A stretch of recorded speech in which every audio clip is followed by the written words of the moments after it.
Hi, my name is Dalvi. I teach FT fertilizer technology में। जैसा कि मैंने प्रीवियस वीडियो में फर्टिलाइज़र में मैथनेशन रिएक्शन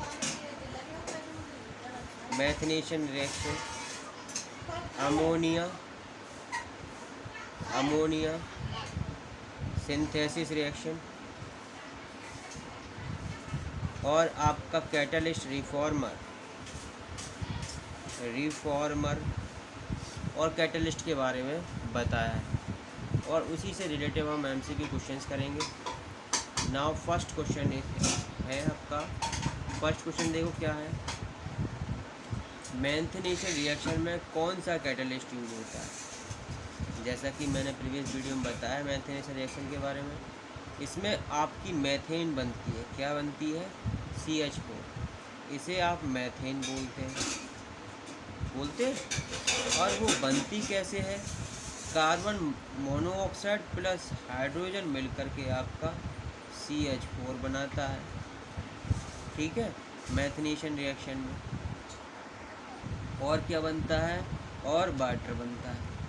इस प्रकार से कार्बन मोनोऑक्साइड हाइड्रोजन के साथ रिएक्शन करके आपका CH4 मैथेन बना देता है और H2 बना देता है। ना इसमें कैटलिस्ट कौन सा यूज होता है? मैंने अभी बताया था, इसमें निकल कैटलिस्ट यूज होता है। कौन सा कैटलिस्ट यूज होता है? निकल। तो option B is correct answer.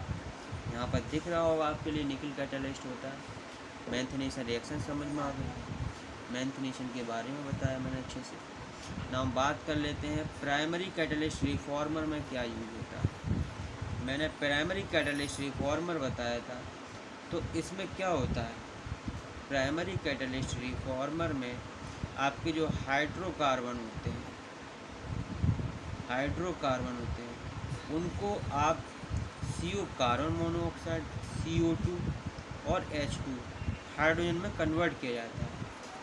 और बेसिकली इसमें भेजा क्या जाता है, वो इसमें आपको मैंने बताया था क्या भेजा जाता है? स्टीम भेजी जाती है, यूज की जाती है, स्टीम प्रयोग की जाती है।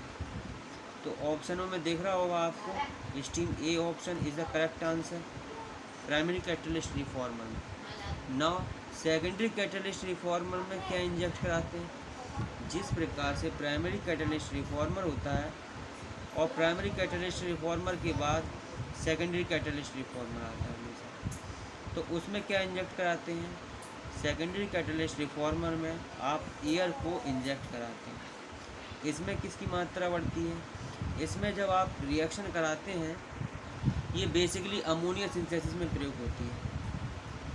अमोनिया सिंथेसिस में प्रयोग होती है और यहाँ पर इंजेक्ट कराते हैं, वो एयर इंजेक्ट कराते हैं। कैसी? एक्सिस मात्रा में एयर को इंजेक्ट कराते हैं।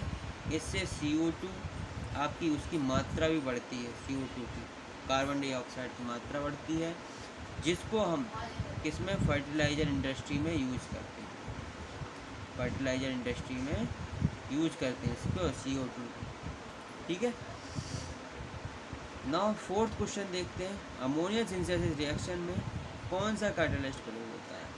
जैसा कि अमोनिया सिंथेसिस रिएक्शन है, इसको हैवर प्रोसेस भी बोलते हैं।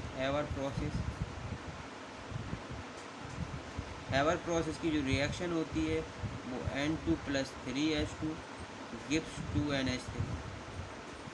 ये आपका Fe होता है, ये मोलिब्डेनम होता है। ठीक है। नाउ जो आपका Fe होता है, ये क्या होता है? कैटलिस्ट होता है। ये क्या होता है? प्रमोटर होता है। कभी कभी मैंने अभी बताया था मोलिब्डेनम होगा या K2 होगा, ये प्रमोटर की तरफ वर्क होते हैं। तो इसमें ये पूछा कि कैटलिस्ट कौन सा यूज होता है, तो कैटलिस्ट होता है reduce iron oxide are used as a form of catalyst in ammonia synthesis reaction या हैवर प्रोसेस में। ठीक है, तो option A is correct answer. Now इसके बाद में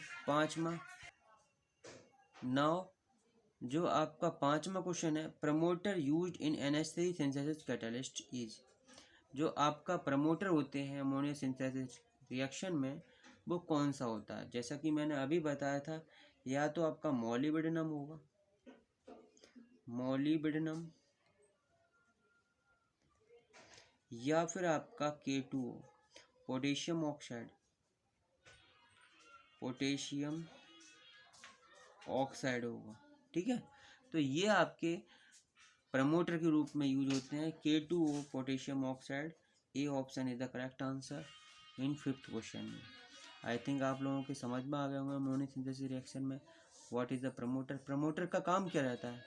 प्रमोटर ये कैटलिस्ट जो आपका Fe इसमें यूज हुआ है अमोनिया सिंथेसिस में, उसकी केमिकल एक्टिविटी, क्या chemical activity,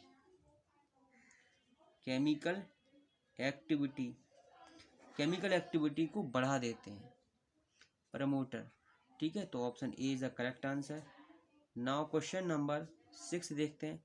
catalyst use in oxidation of ammonia.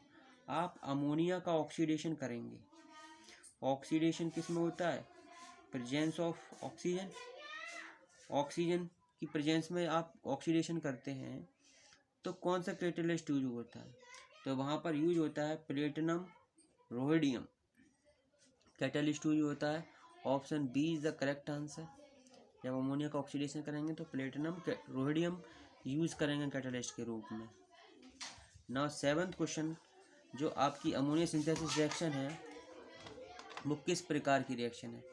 Ammonia synthesis reaction होती है जैसे आपका N2 + 3H2 गिव्स 2NH3, और जिसमें डेल्टा H के रूप में माइनस का 99.03 किलो जूल पर मोल इसमें हीट निकलती है। जिसमें हीट निकलती है डेल्टा H की वैल्यू नेगेटिव होती है, वो आपकी एक्सोथर्मिक होती हैं। कैसी होती हैं? एक्सोथर्मिक रिएक्शन होती हैं। तो ammonia synthesis reaction exothermic reaction है। ये option is the correct answer. I think समझ में आ गया होगा। 8th क्वेश्चन की बात करते हैं। अमोनिया सिंथेसिस रिएक्शन में there is a decrease in total volume. आप टोटल वॉल्यूम को डिक्रीज कर रहे हैं। Hence to get a high equilibrium conversion. High equilibrium conversion को प्राप्त करने के लिए आप क्या कर रहे हैं? टोटल जो वॉल्यूम है उसे डिक्रीज कर रहे हैं। The reaction should be carried out. जो आपकी रिएक्शन है वो कैरिड आउट होगी। कैसे कैरिड आउट होगी? किसकी तरफ होगी रिएक्शन? तो वो आपकी होगी high pressure. B option is the correct answer. Now thank you. आप लोगों के लिए जितने भी मैंने क्वेश्चन कराए अमोनिया सिंथेसिस रिएक्शन से रिलेटिव, वो आपके समझ में बहुत अच्छे से आ गए होंगे। और अमोनिया सिंथेसिस और मैंथनेशन रिएक्शन कैटलिस्ट रिफॉर्मर से रिलेटिव जितने भी क्वेश्चन कराए थे इम्पोर्टेंट क्वेश्चन थे, और आप इन क्वेश्चनों को अच्छे से पढ़ लीजिएगा।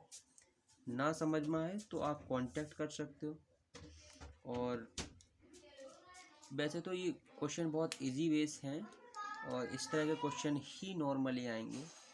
जितना भी मैं आप थ्योरी में पढ़ा देता हूँ उससे रिलेटेड भी क्वेश्चंस कराता हूँ, ताकि आपके समझ में अच्छे से आ जाए। नाउ थैंक यू, और आप अच्छे से पढ़ते रहिए। थैंक्स।